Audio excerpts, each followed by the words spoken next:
Hello, shoutout sa inyo mga busing mga madam, shoutout sa buong mundo. At good morning dyan sa Pilipinas, Luzon, Visayas, Mindanao, Philippines. Madalian lang po ito mga busing mga madam. Okay, ito magandang balita mga busing mga madam. Sa wakas, halos isang taon nagtatago si Gutisa, ang witness ng flood control nila Marcolita at ni Dipensor mga busing mga madam. Alam niyo ba, ang balita mga busing kalat na sa social media, na si Gutisa ay lumabas na rin at bumaliktad na mga busing mga madam. Yan ang magandang balita sa inyo mga busing mga madam. Palakpakan natin. Sa wakas, bumaliktad na siya. At ang tinuro niyang mastermind mga busing mga madam, walang iba kundi si Mike Dipensor at si Marcolita.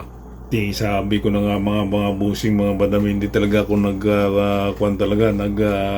naghinala mga busing mga madam, dahil talagang nung sa hearing pa lang ng Senado, nakikita mo talaga kung paano nila tinuturuan si Gutisa, di ba, ni Marcolita. Sabi niya, basahin mo yung page na yan, nalaktawan mo. Di ba? So ibig sabihin talaga mga busing mga madam, yan talaga ay gawa talaga ni na Mike Dipensor at Marcolita. At salamat, at nagpakita na rin si Gutisa at tinuro si Marcolita at si Mike Dipensor na siya ang mastermind ng dalawang ito, ng si Mike Dipensor at si Marcolita, na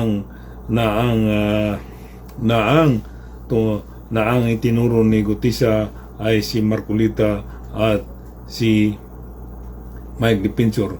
Kaya lang siya pumayag na gamitin siya dahil ang promise sa kanya mga busing mga madam ay pag-aralin yung mga anak niya, pero pala wala na pala kahit isa, hindi man lang na siguro, kaya sa lumantad at lumabas na dahil ni minsan siguro yung mga promise nila kay Gutisa ay siguro ay hindi nasunod.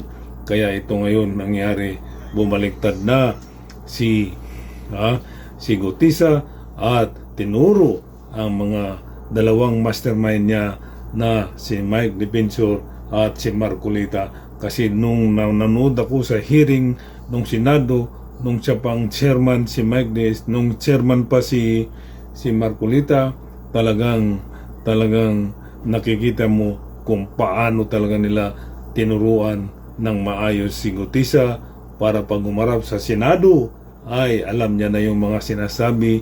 Kaya lang kung minsan ay pumapalya pa rin, kaya inaalalayan siya ni Marcolita para hindi mabuko itong mga dalawang itong gumagawa ng scripted kay Gutisa mga busing mga madam. Ayan, di ba?